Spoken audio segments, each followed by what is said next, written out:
In this video, I'm going to show you how to reset You Need a Budget. Now, the first thing you want to do, you want to go to the top left over here and click on your current plan's name.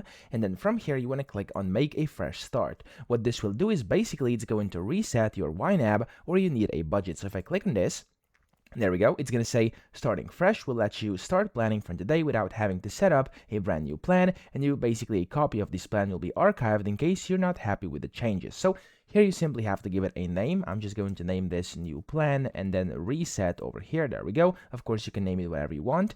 And then here, as you can see, you can basically read what all you get with this. And then your archived plan, it says it will retain transaction histories from your accounts and then your category amounts as well. And you can, of course, stop importing transactions in your archived plan or not. That's completely up to you.